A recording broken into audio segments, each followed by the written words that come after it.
नमस्कार, मैं सुवर्णा। न्याय टीवी में आप सभी दर्शकों का स्वागत है। कोर्ट राउंडअप की खबरें अब विस्तार से।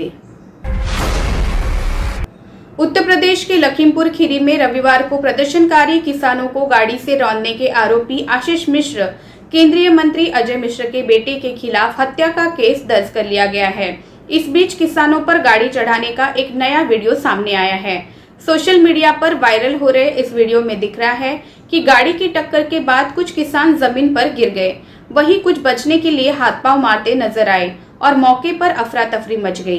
वीडियो में दिख रहा है कि किसान हाथों में झंडे लिए आगे बढ़ रहे हैं, तभी एक जीप सायरन बजाते हुए पीछे से आती है और कई लोगों को रौंदते हुए आगे बढ़ जाती है। तेज रफ्तार जीप की टक्कर से कई लोग घायल हो गए। जीप की टक्कर के बाद एक बुजुर्ग उछलकर बोनट पर जा गिरे और फिर जमीन पर गिर गए। वीडियो में जीप के पीछे एक एसयूवी भी नजर आ रही है। इलाहाबाद हाईकोर्ट के समक्ष एक पत्र याचिका दायर की गई। इस पत्र याचिका में लखीमपुर खीरी की हालिया हिंसक घटना की सीबीआई जांच की मांग की गई है। इस हिंसा में कुल 8 लोग मारे गए। मरने वालों में से 4 को केंद्रीय गृह राज्य मंत्री और भाजपा सांसद अजय कुमार मिश्रा के बेटे द्वारा कथित रूप से चलाए जा रहे वाहन से कुचला गया। स्वदेश एनजीओ और प्रयाग लीगल एंड क्लिनिक द्वारा अधिवक्ता गौरव द्विवेदी के माध्यम से दायर याचिका में कहा गया कि उत्तर प्रदेश की राज्य सरकार मृत व्यक्तियों के भारत के संविधान के अनुच्छेद 21 द्वारा गारंटीकृत जीवन और व्यक्तिगत स्वतंत्रता के अधिकार को सुरक्षित करने में विफल रही है। भारत के अटॉर्नी जनरल के वेणुगोपाल ने पिछले हफ्ते त्रिपुरा के मुख्यमंत्री बिप्लब कुमार देव पर कथित तौर पर न्यायपालिका के खिलाफ की गई टिप्पणियों के लिए आपराधिक अवमानना की कार्यवाही शुरू करने के लिए सहमति देने से इनकार कर दिया। एजी सुप्रीम कोर्ट के वकील अबू सोहेल द्वारा भेजे गए एक पत्र पर विचार कर रहे थे, जिसमें उनसे अदालत की अवमानना अधिनियम 1971 की धारा 15(1)(b) के तहत मुख्यमंत्री के खिलाफ अवमानना कार्यवाही शुरू करने के लिए सहमति देने का अनुरोध किया गया था। गुवाहाटी हाईकोर्ट ने हाल ही में कहा कि लापता व्यक्तियों के मामले में अवैध रूप से हिरासत के संदेह के बिना बंदी प्रत्यक्षीकरण याचिका के दायरे में नहीं आते हैं। हालांकि इस प्रकार के मामलों को भारतीय दंड संहिता की नियमित प्रावधानों के तहत पंजीकृत करना आवश्यक है। जस्टिस कल्याण राय सुराना की पीठ ममोनी काकोटी की ओर से दायर बंदी प्रत्यक्षीकरण याचिका पर सुनवाई कर रही थी, जिसमें उसके बेटे भास्कर ज्योति काकोटी को बरामद करने का निर्देश देने की प्रार्थना की गई थी, जो सितंबर 2016 से लापता है। दिल्ली हाईकोर्ट ने कांग्रेस नेता राहुल गांधी को दिल्ली कैंट इलाके में कथित रूप से सामूहिक बलात्कार और हत्या के मामले में कथित रूप से संवेदनशील विवरण का खुलासा करने और 9 वर्षीय पीड़िता के परिवार की तस्वीरें प्रकाशित करने के लिए उनके खिलाफ कार्रवाई की मांग करने वाली याचिका पर नोटिस जारी करने से इनकार कर दिया। मुख्य न्यायाधीश DN पटेल और न्यायमूर्ति ज्योति सिंह की खंडपीठ ने राष्ट्रीय बाल अधिकार संरक्षण आयोग NCPCR और दिल्ली पुलिस आयुक्त को नोटिस जारी करने से भी इनकार कर दिया, जिन्हें इस मामले में प्रतिवादी के रूप में भी रखा गया।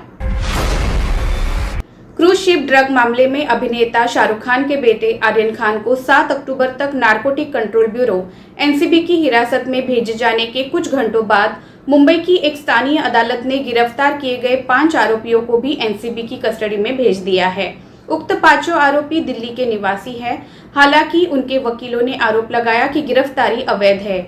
आरोपियों के वकीलों ने दावा किया कि शनिवार को छापेमारी के बाद खान के साथ 5 आरोपियों को हिरासत में लिए जाने के बावजूद उन्हें सोमवार तक अदालत में पेश नहीं किया गया और सोमवार को पहली बार पेश किया गया, जिससे उनकी हिरासत अवैध हो गई। क्रूज ड्रग पार्टी का मामला अब बढ़ता जा रहा है। मुंबई पुलिस ने भी मामले की जांच शुरू कर दी है। वहीं मुंबई NCB के साथ अब दिल्ली, मध्य प्रदेश और गुजरात की NCB टीमें भी इस इन्वेस्टिगेशन में जुड़ गई है। ये टीमें 4 लोगों को लेकर मुंबई NCB के ऑफिस पहुंची हैं। इन्हें हिरासत में लिया गया है। अभी इनकी गिरफ्तारी की पुष्टि NCB की ओर से नहीं की गई है। अब तक सिर्फ 11 लोगों की गिरफ्तारी की पुष्टि हुई है। इनमें आर्यन समेत 8 लोग क्रूज से, अरबाज मर्चेंट का दोस्त श्रेयस, एक शख्स जोगेश्वरी से और एक ओडिशा से गिरफ्तार हुए हैं। इलाहाबाद हाईकोर्ट ने हाल ही में पुलिस महानिदेशक को ये सुनिश्चित करने का निर्देश दिया कि दुष्कर्म मामलों में डीएनए रिपोर्ट या पोक्सो एक्ट मामलों की जांच के दरमियान हिरासत में ली गई या बरामद वस्तुओं के संबंध में रिपोर्ट 15 दिनों के भीतर संबंधित जिला प्राधिकारियों को दी जाए। जस्टिस राजीव सिंह की खंडपीठ ने सरकार के 2018 के परिपत्रों के मद्देनजर ये निर्देश जारी किया और कहा कि कई मामलों में परिपत्रों में निहित निर्देशों का पालन नहीं किया जा रहा है। इलाहाबाद हाईकोर्ट के समक्ष लोक प्रतिनिधित्व अधिनियम 1950 के 3 प्रावधानों की संवैधानिक वैधता को चुनौती देते हुए एक याचिका दायर की गई है, जिसमें कहा गया है कि ये नियम भारत के संविधान के अनुच्छेद 14 और 326 का उल्लंघन करता है।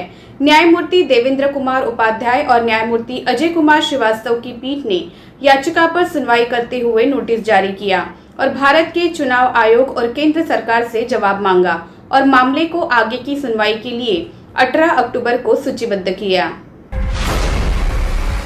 उधर प्रियंका की गिरफ्तारी से नाराज कांग्रेस कार्यकर्ता पीएसी गेस्ट हाउस के बाहर हंगामा कर रहे हैं।